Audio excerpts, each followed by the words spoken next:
Tindakan undang-undang menanti individu yang tidak isytihar mereka yang mempunyai kontak rapat positif COVID-19.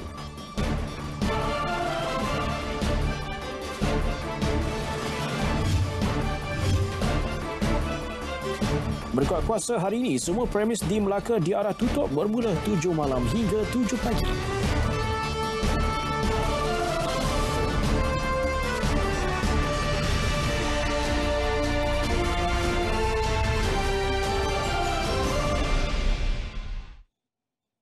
Baik, salam dan salam sejahtera. Saya Ray Robin dan ini berita wilayah edisi 21 Mac 2020. Terlebih dahulu kami ucapkan terima kasih kerana anda terus berada di rumah dan kami bekerja untuk sampaikan maklumat yang tepat dan sahih kepada anda.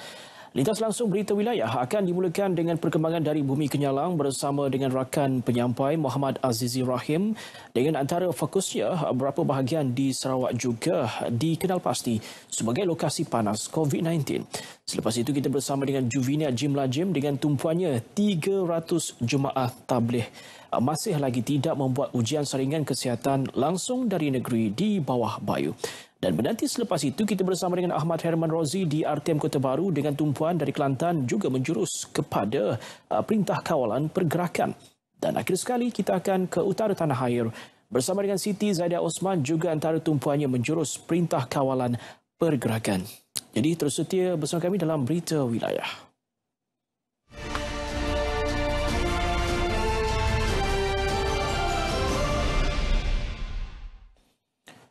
Ketua Pengarah Kesihatan Dato' Dr. Nur Hisham Abdullah menafikan berita tular di media sosial yang mendakwa seorang doktor pakar sebuah hospital di Perak meninggal dunia akibat jangkitan COVID-19.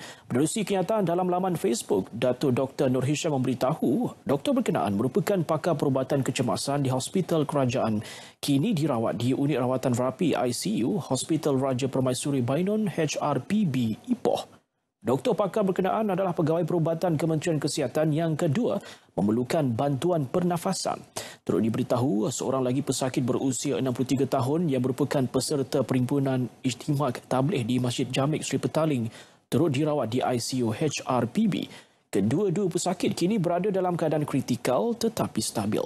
Dia berkata petugas kesihatan Kementerian Kesihatan di seluruh negara sedang berusaha sebaik mungkin memberi rawatan kepada pesakit COVID-19 serta mengesan kes-kes baharu. Semakin itu, beliau mengajak orang ramai berdoa agar petugas kesihatan dilindungi dan diberikan kesihatan serta kekuatan menghadapi krisis COVID-19. Dan dalam sidang media di Putrajaya, Dato' Dr. Nur Hisham mengesahkan kematian keempat COVID-19. Menurut laporan Pusat Kesiapsiagaan dan Tindakan Cepat Krisis Kebangsaan CPRC, pesakit merupakan kes ke-238 yang merupakan lelaki warga Malaysia berusia 50 tahun. Pesakit adalah kluster jemaah tabligh yang menghadiri Ijtimak Tabligh di Masjid Seri Petaling dan telah dimasukkan ke Hospital Melaka pada 12 Mac lepas dengan gejala Severe Acute Respiratory Infection. Pesakit telah diberikan bantuan mesin pernafasan pada hari kelima kemasukan di wad isolasi dan ketika dalam penjagaan di unit rawatan rapi ICU. Bagaimanapun, kesihatan pesakit merosot dari masa ke masa dan disahkan meninggal dunia pada 1.30 pagi 21 Mac. Tentera Laut Diraja Malaysia TLDM mengesahkan seorang anggotanya daripada KD Mahawangsa disyaki dijangkiti COVID-19.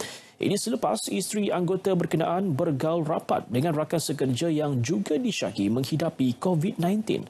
Markas Pemerintahan Armada Barat, Pangkalan TLDM Lumut menerusi kenyataannya berkata, seluruh anggota keluarga anggota yang diklasifikasikan sebagai Person Under Investigation PUI itu sedang menjalani kuarantin seperti yang digariskan Kementerian Kesihatan.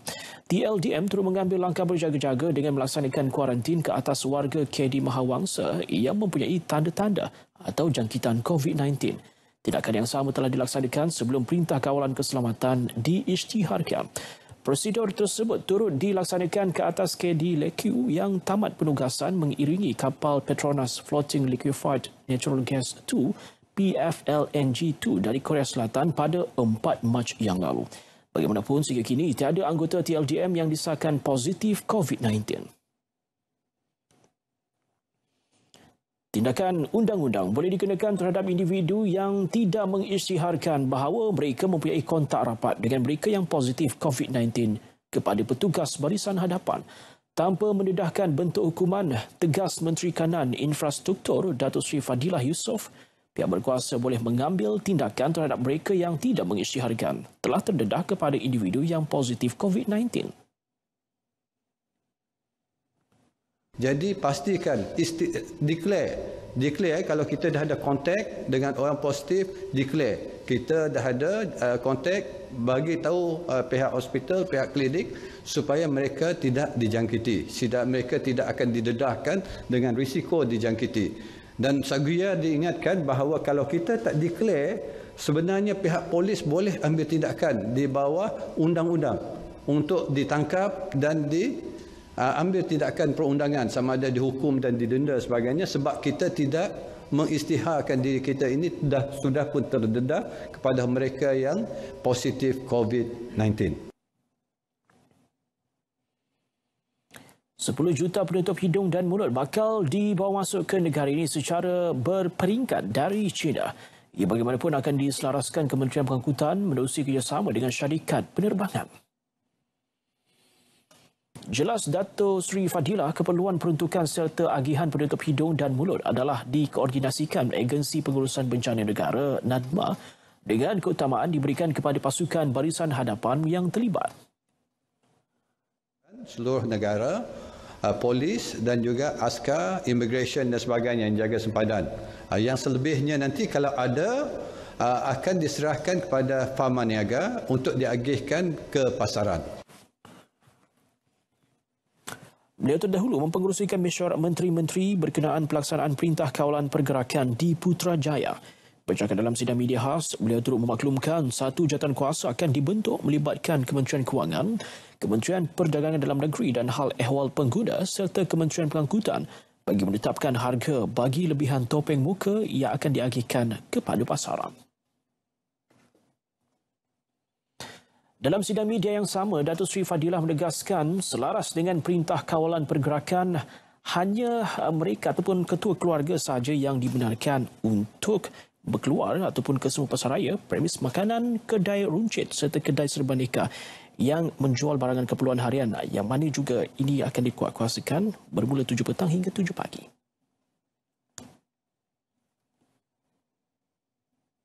Tapi misalnya kalau terpaksa ada membawa orang, itu dia kena beri penjelasan pada pihak polis. Pihak polis akan menggunakan budi bicara untuk. Tapi secara dasar hanya seorang boleh dibenarkan. Tapi misal kata nanti berlaku kematian, dan ini kenalah diterangkan pada pihak polis. Tapi seboleh-bolehnya kurangkan pergerakan di luar rumah. Hanya keluar bila perlu. Dan mereka yang keluar meninggalkan kediaman perlu mematuhi garis panduan yang telah ditetapkan Kementerian Kesihatan. Berkuat kuasa hari ini hingga 31 Mac, semua premis di Melaka diarah tutup mengikut masa yang ditetapkan sepanjang tempoh Perintah Kawalan Pergerakan.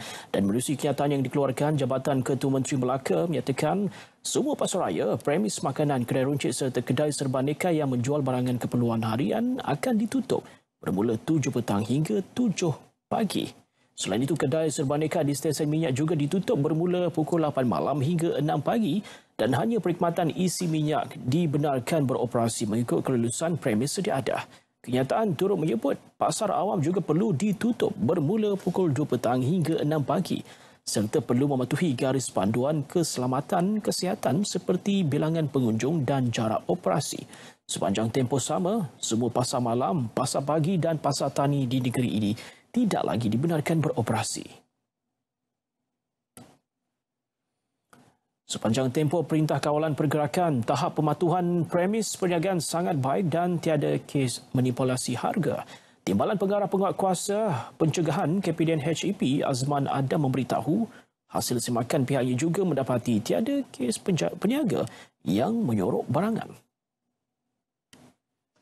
Pemeriksaan di seluruh negara 4 hari sepanjang tempoh kawalan pergerakan ni, Perintah Kawalan Pergerakan kita telah membuat lebih kurang 3,128 pemeriksaan di seluruh negara dan tumpuan kita 75% adalah ke atas premis runcit, 20% kepada pemborong dan 5% lagi di kalangan pengilang dan juga pengimport. Beliau menyatakan perkara itu selepas menjadi tetamu Selamat Pagi Malaysia.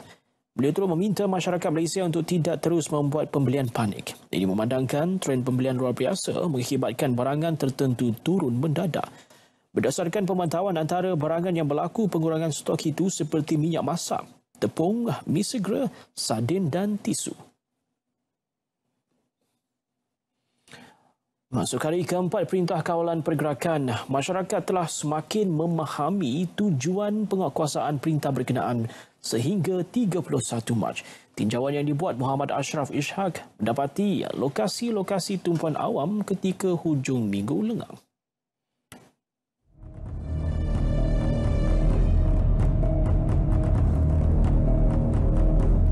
Brickfields, Bangunan Sultan Abdul Samad, Dataran Merdeka, Jalan Tuanku Abdul Rahman serta Jalan Masjid India yang kebiasaannya menjadi tumpuan awam didapati lengang tanpa kehadiran pelancong maupun orang awam. Malah, pemilik premis juga mematuhi Perintah Kawalan Pergerakan dengan menutup premis masing-masing. Hanya kedai makan yang menawarkan pembelian secara bungkus dibuka dengan jalan raya dipenuhi pengantar makanan dalam talian. Dan bagi memastikan masyarakat terus mematuhi perintah berkenaan, sekatan jalan raya di jalan-jalan utama dilaksanakan pihak berkuasa. Dalam tempoh Perintah Kawalan Pergerakan ini dikuatkuasakan, sekatan jalan raya dibuat oleh pihak polis di semua jalan utama masuk ke ibu negara. Jadi, pastikan anda mempunyai alasan yang kukuh untuk berada di jalan raya ketika ini.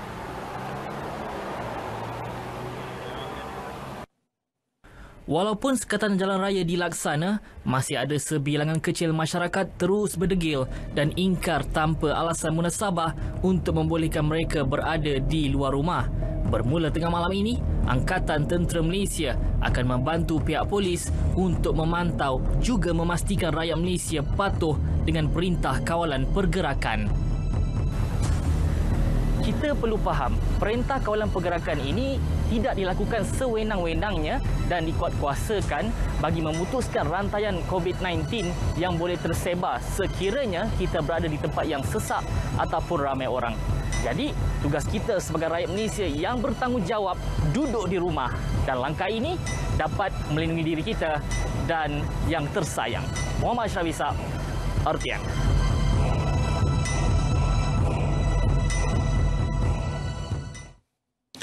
Kesemua pelancong yang masih berada di Pulau Redang, Terengganu telah diarah keluar dari pulau berkenaan menerusi perkhidmatan pengangkutan feri terakhir pagi tadi. Serentak Perintah Kawalan Pergerakan yang dikuatkuasakan sehingga 31 Mac ini, semua pengangkutan feri ke Pulau Redang dihentikan. Dan mengambil langkah pencegahan COVID-19, operasi pembersihan kesemua 6 buat bilik sejahtera feri Sendirian Berhad dilakukan. Dalam pengurus operasi, Suzana Muhammad menyatakan langkah proaktif diambil pihaknya termasuk menasihati serta mengamalkan amalan kebersihan dalam kalangan penumpang. Beliau terdahulu memantau sesi pembersihan feri penumpang di jeti Pulau Kambing, Kuala Terengganu. Baik, kita ke perkembangan berita wilayah Bumi Kenyalang. Memaklumkan beberapa bahagian di Sarawak telah pun dikenal pasti sebagai lokasi panas COVID-19. Perkembangan lanjut langsung bersama dengan rakan penyampai Muhammad Azizi Rahim di RTM Kuching. Silakan Azizi. Baik, terima kasih Redwin di Angkasa Puri. Assalamualaikum dan salam sejahtera. Ini perkembangan terbaru berkaitan COVID-19 di Sarawak. Sarawak merekodkan 2 lagi kematian dan menjadikan jumlah kematian akibat COVID-19 di negeri ini sebanyak 3 kes. Jawatankuasa Pengurusan Bencana Negeri menerusi kenyataan media mendedahkan mangsa merupakan seorang wanita berusia 79 tahun dan anak perempuannya yang berusia 40 tahun. Kedua-duanya berasal dari Kuching. Kita ke berita seterusnya. Sebanyak 7 lokasi panas atau hotspot COVID-19 telah dikenal pasti di Sarawak setakat ini. Ke arah memastikan keselamatan semua pihak terjamin, Ketua Menteri Datuk Patinggi Abang Johari Tun Openg memberitahu kerajaan negeri sedang bekerjasama dengan hospital-hospital swasta bagi melakukan saringan kesihatan. The COVID-19 hotspots in Sarawak are as follows: Kuching, Serian, Betong, Serike, Bintulu, Miri dan Limbang. Jelas Datuk Petinggi Abang Johari, perbincangan telah dilakukan bersama Pusat Perubatan Borneo, Pusat Perubatan Timberland, Pusat Perubatan KPJ dan Pusat Perubatan Norma bagi meningkatkan kapasiti kerajaan dalam menangani wabak dan situasi kini. Beliau berkata demikian pada sidang media di Wisma Bapa Malaysia, Petrajaya Kuching. Dalam pada itu, semua sempadan akan ditutup kecuali Kompleks Imigresen Kastam Kuarantin dan Keselamatan CIQS di antara Sarawak dan Brunei, iaitu Sungai Tujuh, Tedungan, Pandaruan dan Mengkalap yang akan dibuka pukul 6 pagi hingga 8 malam. Manakala kesemua CIQS di antara Sarawak dan Kalimantan iaitu Tebeduk, Biawak dan Lubuk Antu akan dibuka antara pukul 9 pagi hingga 3 petang. Ini selaras dengan waktu pembukaan seperti yang telah dipersetujui oleh Brunei dan Indonesia. Ketua Menteri turut mengingatkan penduduk di negeri ini supaya mematuhi Perintah Kawalan Pergerakan dan memberi kerjasama sepanjang pelaksanaannya selain tidak menyebarkan maklumat yang tidak sahih. Dalam sidang media sama, Ketua Menteri memaklumkan pakej rangsangan ekonomi yang dikenali sebagai pakej bantuan ekonomi akibat penularan COVID-19 akan diumumkan Isnin ini. Datuk Petinggi Abang Johari berkata pakej itu bertujuan membantu golongan peniaga serta perusahaan kecil dan sederhana yang terjejas ekoran Perintah Kawalan Pergerakan kini. Sementara itu, mengulas mengenai kekurangan bekalan penutup hidung dan mulut serta cecair pembasmi kuman, beliau menjelaskan kerajaan negeri akan mencari jalan untuk membawa masuk bekalan tersebut secara terus ke Kuching untuk kegunaan penduduk di negeri ini. Kawalan keselamatan sempadan Sarawak dan Indonesia tetap diutamakan dalam tempoh Perintah Kawalan Pergerakan. Pegawai Pemerintah Batalion 11 Pasukan Gerakan Am PGA, Superintendent Rosdi Inai berkata, isu-isu sempadan terutama jenayah rentas sempadan tetap menjadi keutamaan kepada pasukan tersebut. Menurut Superintendent Rosdi Inai, setakat ini keselamatan di sempadan diteruskan seperti biasa dan dikawal baik termasuk jalan-jalan tikus di kawasan Serikin selain mendapat kerjasama erat pihak berkuasa Indonesia. Penduduk tempatan di sini memberi maklum balas ataupun mengikuti sepenuhnya arahan kawalan pergerakan yang telah pun disampaikan oleh pihak kerajaan bermula 18 hingga 31 Mac. Dan yang kedua, kita juga melihat bahawa rakan kita di negara Indonesia juga telah mengimplementasikan larangan untuk keluar warga negaranya, dan hari ini kita melihat sendiri tiada transaksi jual beli sebarang urusan yang ada di sini. Rosdi berkata demikian kepada pemberita semasa membuat rondaan di Pasar Serikin di Bau. Jelas beliau dengan kerjasama pihak berkuasa lain, pihaknya turut melakukan beberapa sekatan jalan raya di lokasi tertentu bagi memastikan warga tempatan tidak merentasi sempadan dalam tempoh tersebut. Serikin terletak di sempadan Malaysia-Indonesia, kira-kira 65 km dari Kuching, merupakan destinasi pelancongan yang popular dengan hasil aktiviti perniagaan rentas sempadan yang menjadi ribuan pengunjung setiap hujung minggu. Tiada keperluan menambah kekuatan anggota pasukan Gerakan Am PGA yang bertugas di sempadan Sarawak, Kalimantan di bahagian Sri Aman sepanjang penguatkuasaan Perintah Kawalan Pergerakan ketika ini. Penolong Pegawai Pemerintah Batalion 10 Pasukan Gerakan Am Sibu, DSP Fredil Nyambung memberitahu keanggotaan sedia ada mencukupi untuk membuat kawalan di pintu masuk utama dan juga kawalan di laluan tikus. DSP Fredel berkata tugas kawalan atau pemeriksaan merupakan rutin harian PGA. Namun sepanjang tempoh Perintah Kawalan Pergerakan, ia diperketatkan lagi bagi menghalang pergerakan keluar masuk di sempadan. Kawalan di jalan-jalan tikus yang kita kenal pasti, bagi pihak kita telah menetapkan rondaan secara berkala, dan setakat ini kita tidak ada mengesan lagi lah. Belum dikesan kemasukan ataupun pergerakan di jalan-jalan tikus inilah. dan memang anggota saya memang diletakkan membuat rondaan berterusan di kawasan-kawasan yang kita kenal seperti sebagai jalan-jalan tikus ini. Beliau ditemui pemberita semasa meninjau situasi di Kompleks Kastam Imigresen, Kuarantin dan Keselamatan CIQS di Lubuk Antu. Sementara itu, tinjauan RTM mendapati suasana CIQS Lubuk Antu sunyi susulan Perintah Kawalan Pergerakan selain pihak Indonesia yang juga mengambil langkah menutup pos lintas batas negara di Provinsi Kalimantan Barat. Ketua Imigresen CIQS Lubuk Antu, Roni William Mataki memberitahu sejak Perintah Kawalan Pergerakan dikuat kuasa, pergerakan keluar masuk di CIQS Lubuk Antu adalah amat sedikit. Dari segi kawalan kemasukan warga asing ke Malaysia melalui ICQS Lubuk Antu, setakat hari ini bermula daripada 18 sejak PKP dilakukan.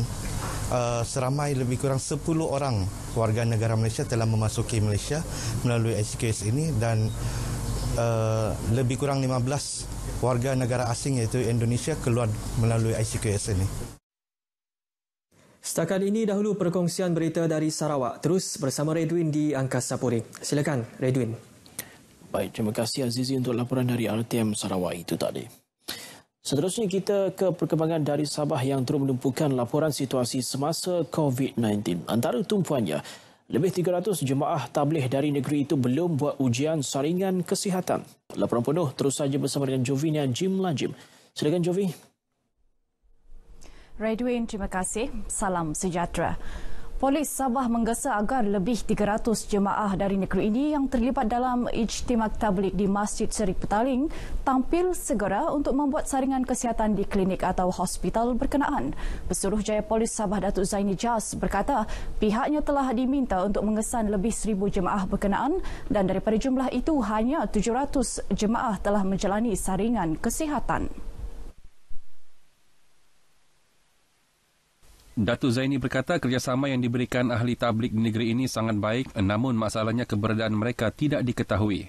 So lagi 300 lebih itu, kita sedang kesan, kita menyeru dan merayuh pada orang ramai dan juga ahli tabligh ini yang masih belum tampil, please come forward. Tampil kepada pihak polis, Kementerian Kesihatan untuk kita buat pemeriksaan kesihatan. Kita bukan nak tangkap. Beliau memberitahu sidang media di Kota Kinabalu. Sehingga hari ini hanya satu kes direkodkan melibatkan individu yang tidak mahu memberi kerjasama kepada penjawat awam. Kes tersebut berlaku di Labuan melibatkan seorang lelaki berusia 80 tahun yang tidak mengikut arahan untuk membuat saringan kesihatan selepas rakan kepada anaknya disahkan positif COVID-19. Dalam pada itu, Datuk Zaini berkata kira-kira 150 anggota polis dari 26 pasukan ditugaskan di seluruh daerah di negeri ini bagi memantau premis-premis perniagaan yang tidak patuh arahan sepanjang PKP. Tegas Datuk Zaini, masih terdapat premis yang ingkar arahan, malah ada yang berdegil membuka kedai secara sembunyi. Saya terkesan few place lah masih buka curi-curi. Kita advisekan dia tutup lah. Kalau kita dapati dia buka lagi sekali, kita ambil tindakan. Sekiranya berulang, nak menunjukkan mereka ni mengingkari arahan. So kita tidak akan teragak-agak mengambil tindakan. Sementara itu, Ketua Polis Daerah Kota Kinabalu SCP Habibi Majinji berkata 6 pasar awam di bawah pentadbiran Kota Kinabalu dibenarkan beroperasi sepanjang pelaksanaan PKP. Antaranya Pasar Besar Kota Kinabalu, Pasar Sembulan, Pasar Inanam, Pasar Menggatal, Pasar Telipuk dan Pasar Tanjung Aru. Masyarakat berperanan penting dalam mematuhi Perintah Kawalan Pergerakan PKP ke arah usaha mengekang penularan pandemik COVID-19. Ke arah itu juga penggunaan media sosial boleh menjadi salah satu saluran terbaik bagi mengwar-warkan pematuhan perintah berkenaan. Pensyarah kanan Program Komunikasi Fakulti Sains Sosial dan Kemanusiaan Universiti Malaysia Sabah UMS, Dr. Hayati Abdul Karim berkata, pandangan setiap individu dari pelbagai peringkat usia dan latar belakang berupaya mempengaruhi individu lain. Jelasnya, pandangan individu yang pakar dalam bidang masing-masing seperti doktor, peguam, penyiar, tokoh agama serta mereka yang berpengaruh sedikit sebanyak dapat mendorong rakan-rakan, keluarga dan kenalan untuk mematuhi PKP. Ini kerana masyarakat lazimnya lebih mempercayai kata-kata nasihat daripada individu yang dikagumi serta dikenali. Dr. Hayati dihubungi pemberita RTM bagi mengulas corak dan trend positif masyarakat untuk sama-sama menjayakan pelaksanaan Perintah Kawalan Pergerakan. Beliau yakin hantaran pandangan berkaitan larangan PKP yang dikongsi dan dikomen balas secara serentak dapat membentuk satu pandangan umum bahawa PKP wajar dilaksana demi keselamatan negara. Universiti Malaysia Sabah UMS memberi jaminan kebajikan dan keperluan asas 4,400 pelajarnya yang berada di Kolej Kediaman sepanjang Perintah Kawalan Pergerakan menjadi keutamaan. Sumbangan itu, ibu bapa tidak perlu khawatir akan keperluan dan kebajikan anak-anak mereka. Daripada jumlah itu, 3,000 pelajar tinggal di Kolej Kediaman UMS Kota Kinabalu, 1,300 di Kolej Kediaman UMS Kampus Labuan dan 300 lagi di Kolej Kediaman UMS Cawangan Sandakan. Saya bagi jaminan kepada ibu bapa bahawa itu tanggungjawab kami akan pastikan dari segi kesihatan, dari segi makanan dan suasana di dalam kampus itu sentiasa ceria untuk membolehkan mereka dapat melalui kehidupan sepanjang tempoh disebut larangan kawalan pergerakan ini.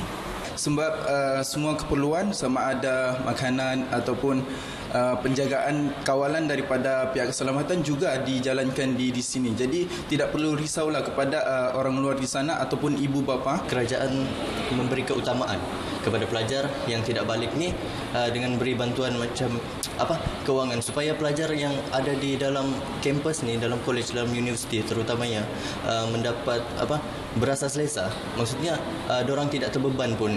Mereka tidak dapat keluar untuk mengambil duit. So dengan ini bantuan yang ada ni boleh membantu mereka lah. So diorang tak ada macam nak balik kan, sebab keperluan dipenuhi di sini. Tak ada apa masalah tentang makanan. Kafe pun ada buka, kami pun ada stok makanan sendiri. Jadi benda tu tak ada mendatangkan apa-apa isu lah kepada mahasiswa-mahasiswa yang tak dapat balik. Ketika ini, 40% daripada pelajar yang berada dalam kampus adalah pelajar dari Sabah, selebihnya pelajar dari Sarawak dan Semenanjung. Sementara itu, kebajikan dan keselamatan 380 pelajar Universiti Teknologi Mara UiTM Cawangan Sabah juga tidak diabaikan. Rektornya Datuk Profesor Madya Dr. Abdul Kadir Roslin berkata, pengurusan kebajikan pelajar diselaras Jawatan Kuasa Pengurusan Bencana Universiti dengan mengambil kira kebajikan pelajar yang tinggal di luar kampus.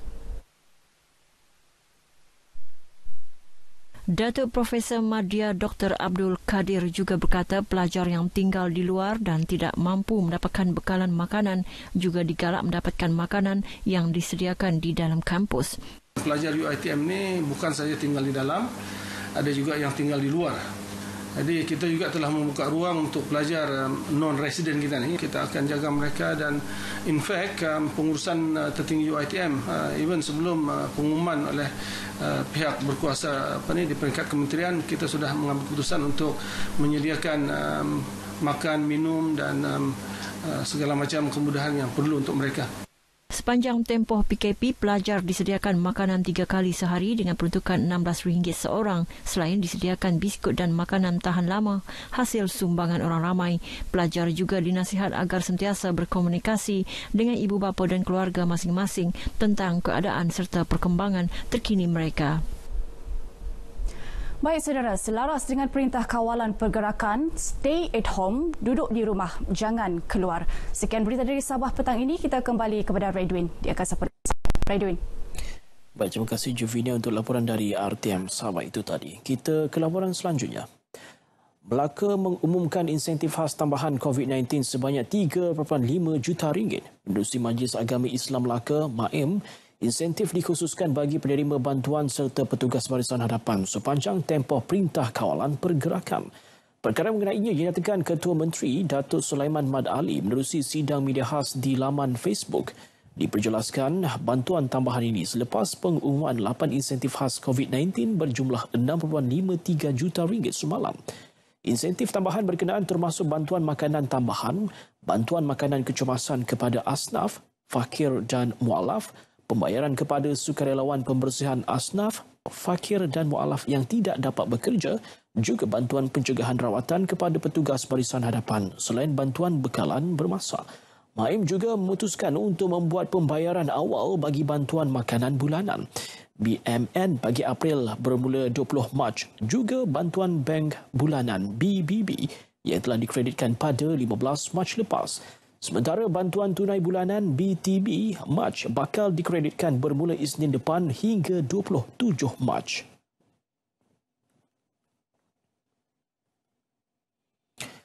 Warga Felda ambil maklum Perintah Kawalan Pergerakan serta akur demi keselamatan dan kesihatan.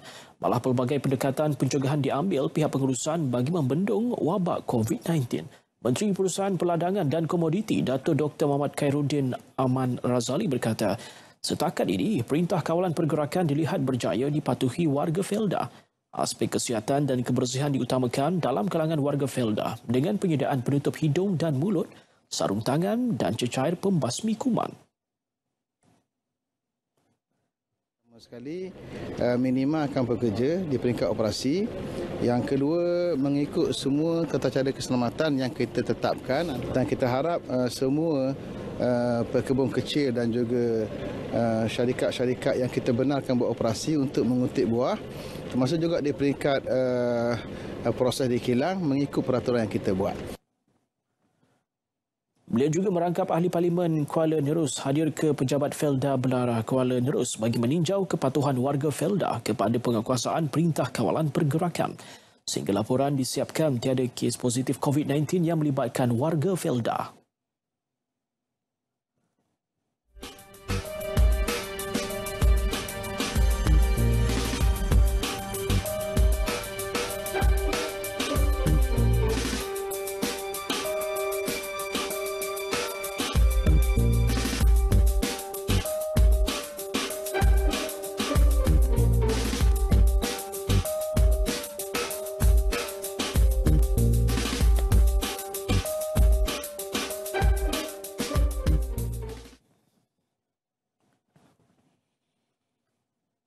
Baik, untuk laporan semasa cuaca seluruh negara, terus saja langsung ke Jabatan Meteorologi Malaysia bersama dengan pegawainya Rashdam Amirul Ashraf Roslan.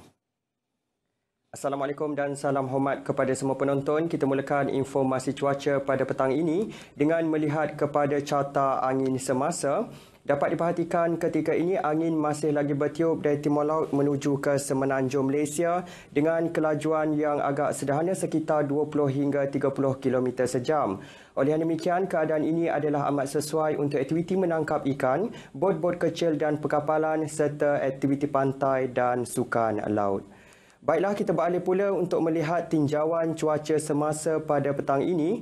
Dapat diperhatikan ketika ini hujan lebat kini sedang berlaku di kebanyakan tempat melibatkan kawasan di bahagian pedalaman dan pantai barat semenanjung Malaysia termasuklah di wilayah Persekutuan Kuala Lumpur dan Selatan Pahang.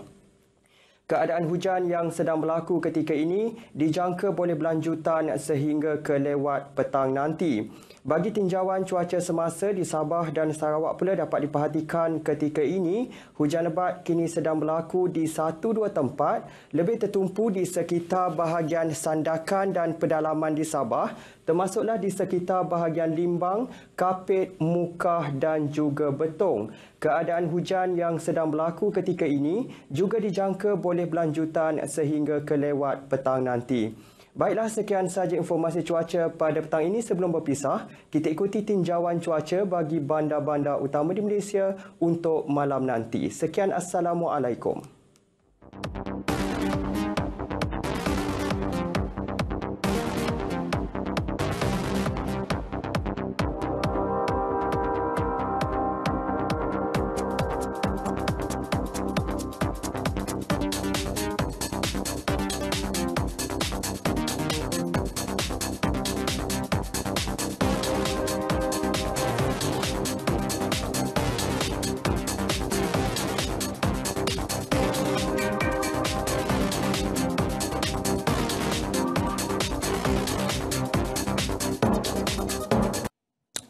semasa kembali.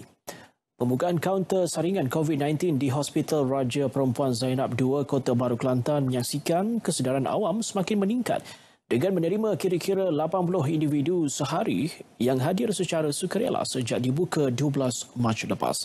Laporan itu antara perkembangan semasa dari Kelantan dan terus saja langsung ke RTM Kota Baru bersama dengan Ahmad Herman Rozi. Teruskan Herman.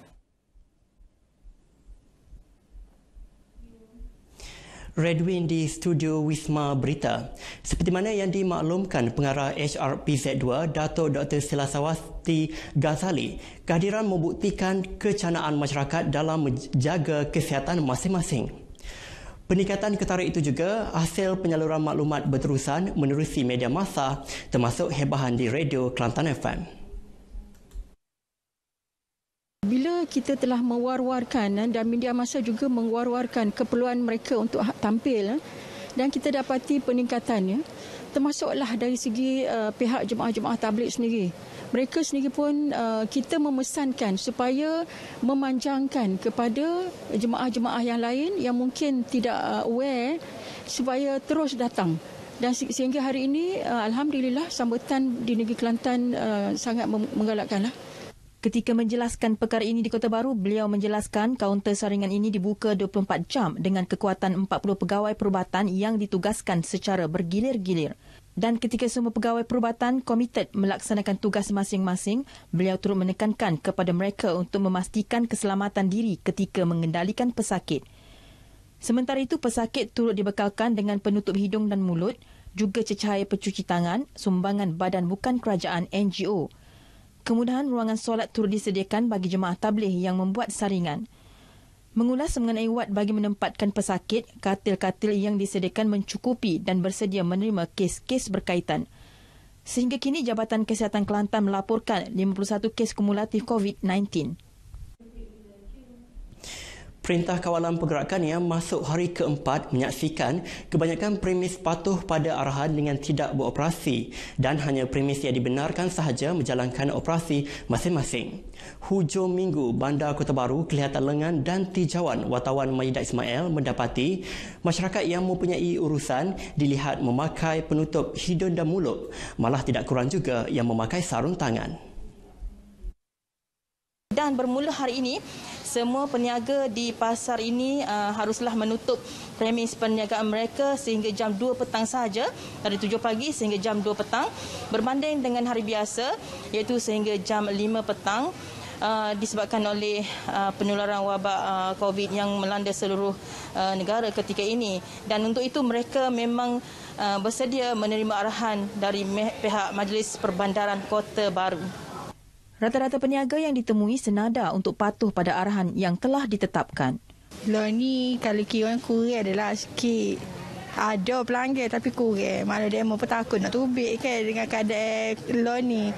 Kita dah muka cari makan gini, paksalah. Makan tapi kita jaga keselamatan diri kita. Anak-anak rumah pun kita jaga. Saya minta-minta dah pada peniaga ataupun orang beli-beli gapo. Ikutlah arahan hok KJL buat bui tu. Dengar hok MPKB apa semua badan MKN apa-apa tu dengar arahan. Baru kita selamat, insya-Allah dah Tuhan jaga deh. Dan perintah kawalan pergerakan turut dipatuhi masyarakat dengan hanya keluar membeli barangan keperluan harian. Duit luar ni cuma saya main kerja lah. Dia ke mana bila kerajaan suruh pakai ni? Kalau kerajaan suruh pakai ni kita mengikut aturan kerajaan. Kalau dia suruh pakai, kena pakai. Untuk menjaga kesihatan. Pak Cik tengok orang Kelantan ke mana? Orang Kelantan pun macam tu juga. Dia patuhlah. Ya, patuhi undang-undang kerajaan yang kerajaan buat.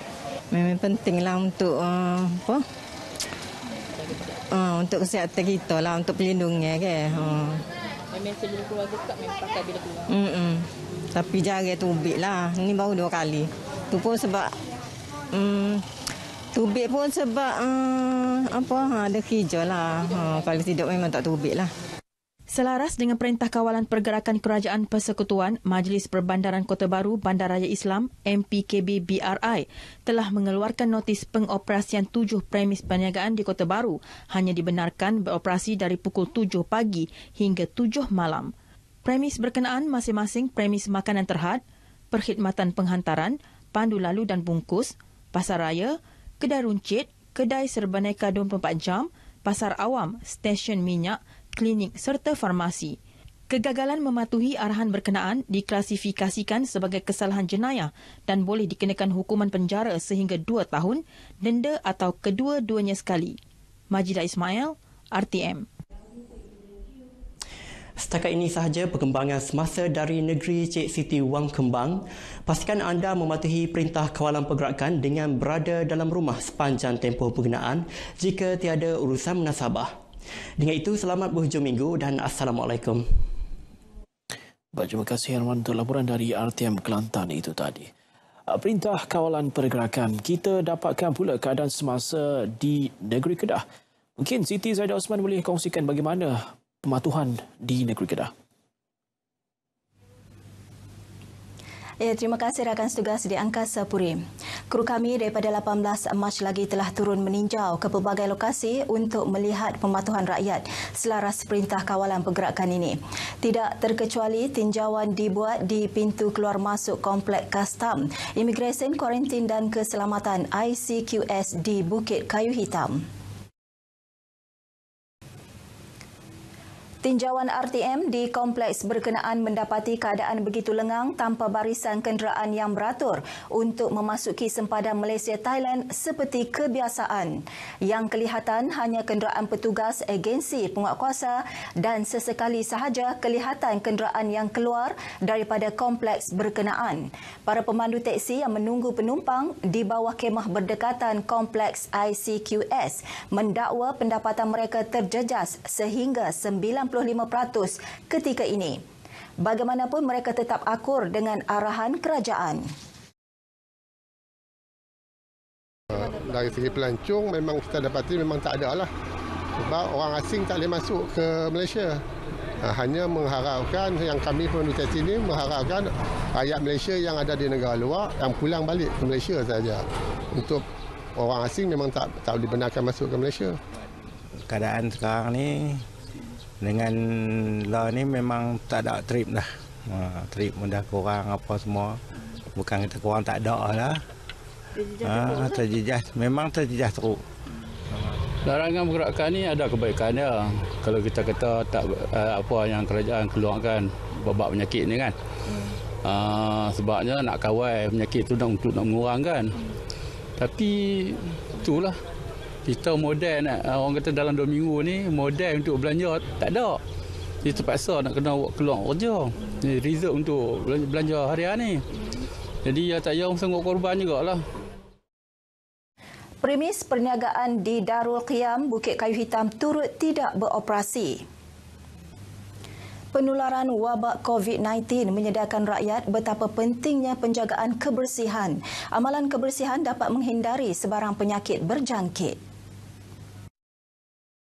Tidak terkecuali RTM Kedah yang turut melaksanakan aktiviti gotong royong sesama kaki tangan sebelum pengumuman perintah kawalan pergerakan dilakukan. Timbalan Pengarah Penyiaran Kedah, Eva Dian Ali berkata, gotong royong bertujuan membersih kawasan terutama di pintu utama kompleks, ruang kerja dan konti. Melalui aktiviti ini, kita secara tak langsung memberi kesedaranlah kepada warga kerja Kedah FM antara langkah-langkah yang perlu diambil oleh semua petugas. Kaki tangan yang ditemui berkata amalan menjaga kebersihan perlu dilakukan berterusan agar mereka dapat bekerja dalam keadaan selesa dan kondusif. Ia juga turut dituntut dalam Islam.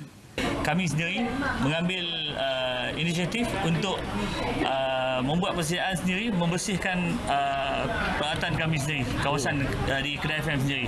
Jadi harapnya pendengar-pendengar Radio Malaysia Kedah FM di luar sana turut mengambil langkah yang perlu untuk menghentikan penularan wabak COVID-19 ini. Semua kita juga wajib berusaha lah sebagai Islam. Ikhtiar kita sendiri untuk menghindari penyakit ini dengan menjaga kebersihan. Macam dalam konteks kita ini di pejabat kita buatlah gotong royong supaya kebersihan yang kita jaga itu mudah-mudahan dapat menghindarkan kita daripada penyakit ini, insyaAllah. Kita dah buat pembersihan terutama tempat-tempat kita tak tahu kan virus tu kita tak nampak, jadi kebersihan memang perlu dititik berat dengan gotong royong ni, insyaAllah lah kita.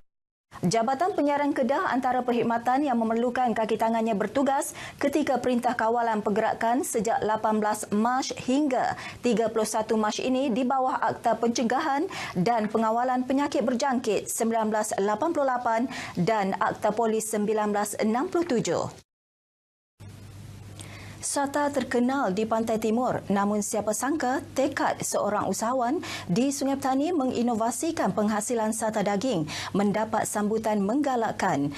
Agropreneur muda itu merupakan pembekal makanan tradisi berkenaan bagi pasaran di Perak dan utara tanah air. Mengimbau ketika memulakan perniagaan itu, syarikatnya mengeluarkan antara 1 hingga 1.5 tan sata dan otak-otak sebulan. Namun dengan bantuan Lembaga Kemajuan Ikan Malaysia LKIM, ia kini meningkat sehingga 8 tan sebulan. Bantuan yang dapat daripada LKM Negeri Kedah bukan sahaja dari segi peralatan tetapi juga khidmat nasihat, tunjuk ajar dan bimbingan. Tanpa mereka tidak ada apa-apa bagi saya. Mereka telah banyak bantu. Untuk peralatan juga mereka telah bantu untuk meningkatkan jualan dan untuk menaik taraf premis sehingga mendapat CGMST. Penghasilan otak-otak menggunakan isi ikan kerisi dan ikan biji nangka yang bekalannya diperoleh dari Kuala Kedah. Bermula dari 2 pekerja, kini beliau mempunyai 13 pekerja setelah 10 tahun berkecimpung di bidang ini. Malah beliau terharu kerana dapat membantu orang kampung dengan mendapatkan bekalan daun pisang dan daun nipah daripada mereka. Modal perniagaan turut disediakan kepada mereka yang ingin menceburi perniagaan ini, termasuk pembelian peralatan membakar dan menyediakan strategi pemasaran. Bahan itu tadi mengakhiri lintas langsung dari negeri Jelapang Padi. Sebelum berakhir, ingat pesanan Perdana Menteri, duduk di rumah, jangan keluar. Assalamualaikum dan salam sejahtera. Kembali ke Angkasa Puri. Terima kasih Siti Zaida untuk laporan dari RTM Kedah itu tadi. Seterusnya kita ke laporan selanjutnya. Majlis Agama Islam Wilayah Persekutuan Mawib memperuntukkan 15.3 juta ringgit bantuan tambahan zakat khas kepada golongan asnaf dan bantuan kepada hospital terpilih di Wilayah Persekutuan bagi mendepani wabak COVID-19. Daripada jumlah itu, 12.1 juta bakal diagihkan kepada golongan asnaf dan bakinya untuk pembelian alat bantuan pernafasan. Menurut Menteri di Jabatan Perdana Menteri, Datuk Seri Dr. Zulkifli Muhammad Al-Bakri, sumbangan berkenaan diharap dapat meringankan beban golongan asnaf serta petugas barisan hadapan Kementerian Kesihatan. Bantuan untuk asnaf dan juga hospital, bantuan tambahan zakat begitu khas. Begitu juga kita beri kepada 7 buah hospital alat bantuan pernafasan yang nilai semuanya lebih kurang dalam 15 juta lebih. Tujuannya tak lain tak bukan kita nak supaya kita hadapi suasana seperti ini dengan baik. Beliau menyatakan demikian semasa sesi musadah COVID-19 anjuran Jabatan Agama Islam Wilayah Persekutuan Jawi di Hospital Putrajaya. Inisiatif itu melibatkan rakan strategik iaitu QSR Brands dan restoran Mat Chan bertujuan menyantuni para petugas dengan membekalkan makanan tengah hari dan keperluan lain.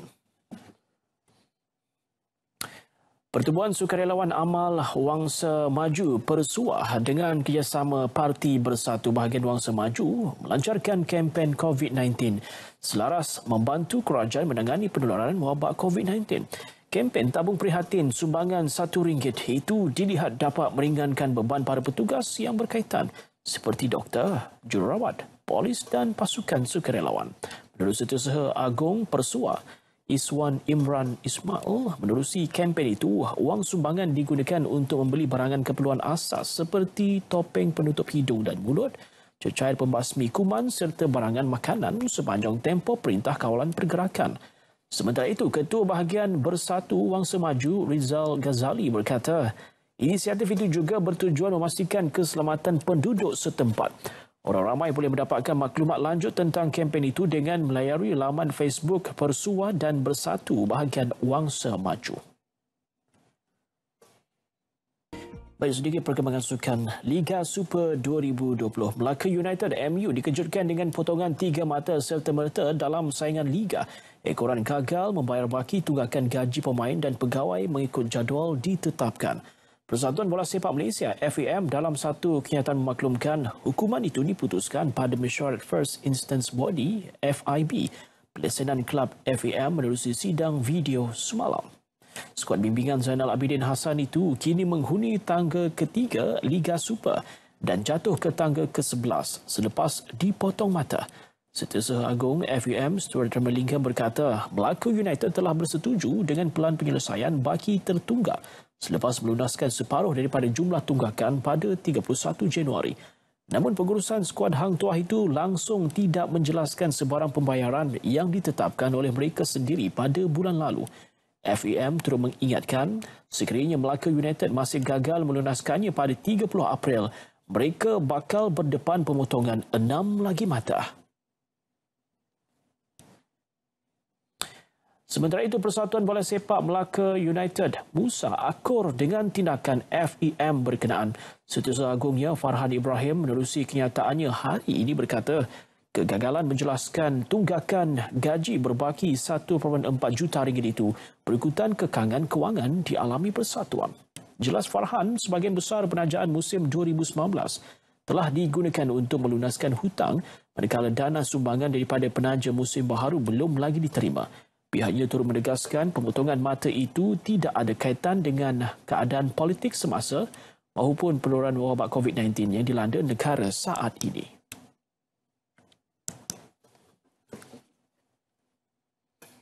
Baik, laporan itu menutup berita wilayah untuk edisi hari ini 21 Mac 2020. Kami sampaikan maklumat anda duduk di rumah dan jangan keluar jika tiada urusan penting. Teruskan bersama RTM, jenama media paling dipercayai. Dengan itu saya, Radio Robin, salam hormat dan selamat berhujung minggu.